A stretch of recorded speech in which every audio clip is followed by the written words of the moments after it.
वृकोदरावेद्य गदाभिमर्श भग्नोरुदण्डे धृतराष्ट्रपुत्रे भग्नोरुदण्डे धृतराष्ट्रपुत्रे। भीष्म का और अंतिम युद्ध चल रहा है किसके साथ? बलराम जी के साथ। भीम जी और महाराज दुर्योधन आपस में युद्ध करते हैं। महाराज युद्ध चलता रहा। आज युद्ध का निर्णय निकला और दुर्योधन हार मान कर जमीन पर गिर पड़ा। और महाराज जब दुर्योधन गिरा है ना तो रोने लगा।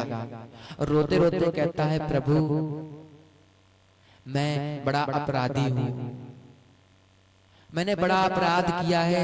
जीवन में मुझसे बड़ा पापी और कोई नहीं होगा, क्योंकि जितना बड़ा पापी मैं हूँ उतना बड़ा पापी संसार में कोई नहीं होगा। अच्छा क्यों? बोला मैं पापी इसलिए हूँ क्योंकि मैंने ही क्या किया है?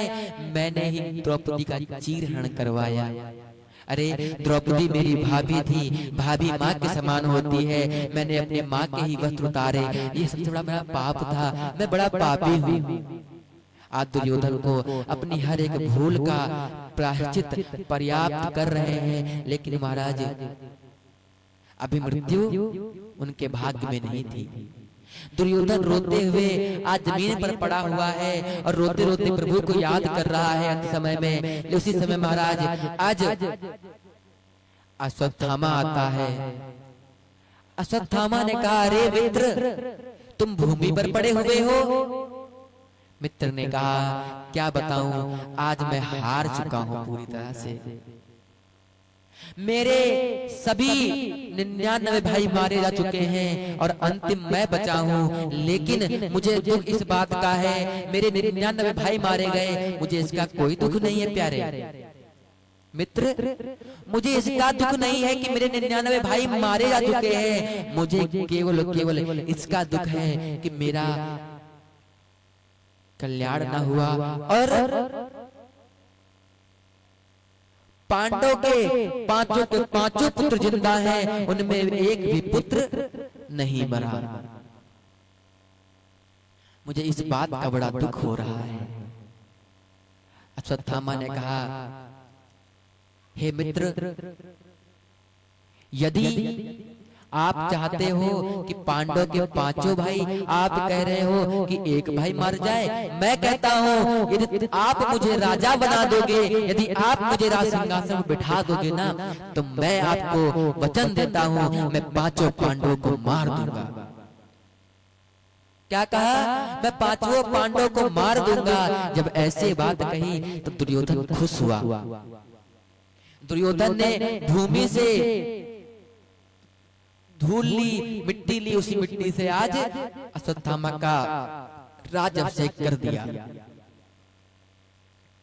और महाराज राज्याभिषेक करने के बाद अब राजा कौन हो गया है? अब राजा हो गए हैं अश्वत्थामा। अश्वत्थामा ने क्या किया? रात्रि में जाकर के सोचा यहाँ पर 5 पांडव लेटे हुए हैं, लेकिन वहां पर 5 पांडव नहीं, पांचों पांडवों के पुत्र लेटे हुए थे। दुर्योधन ने उनके शिष्य को काट करके और सिर को काट करके पहुंचा किसके पास?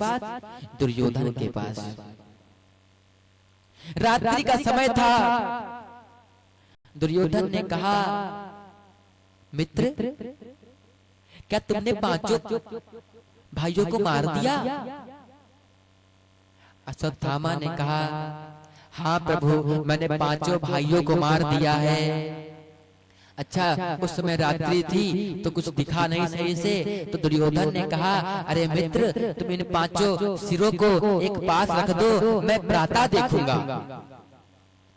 अभी हम लोग रात्रि विश्राम करते हैं और प्रातः काल होते ही मैं पांचों पांडवों के जो सिर हैं ये मैं माता कुंती के पास पहुंचा दूंगा और तुमको मैं राज सिंहासन का राजा बना दूंगा। अब तो महाराज घोषणा हो गई कि पांचों पांडव मारे जा चुके हैं। प्रातः काल हुई, दुर्योधन आया और आज दुर्योधन ने क्या किया, भीम के सिर को पकड़ा और महाराज जैसे ही पकड़ा भीम का सिर पिचक गया। दुर्योधन ने कहा ये भीम का सिर नहीं हो सकता है, भीम इतना शक्तिशाली है, भीम इतना बलवान है कि महाराज उसके अंदर 10,000 हाथियों का बल बैठा है, ऐसे वो नहीं मरेगा, उसका सिर नहीं है। महाराज जब कपड़ा हटाया गया तो क्या दिखा, पांचों पुत्रों के सिर देखे। दुर्योधन की आंखों में आंसू आ गए, रोते हुए कहने लगा, मित्र तुमने मेरा पूरा वंश खत्म कर दिया, अब मेरे पूरे पूर्वजों को तर्पण कौन करेगा, क्योंकि दुर्योधन का भी कोई पुत्र जो थे सब मर गए, जितने नहीं थे सब खत्म अलापता हो गए, लेकिन पांचों पांडवों के जो पुत्र थे वही बचे थे, लेकिन तुमने उन पांचों पांडवों के पुत्रों को ही मार दिया। अब दुर्योधन ने आज अपने प्राणों को त्याग दिया और दुर्योधन की आज मृत्यु हो गई।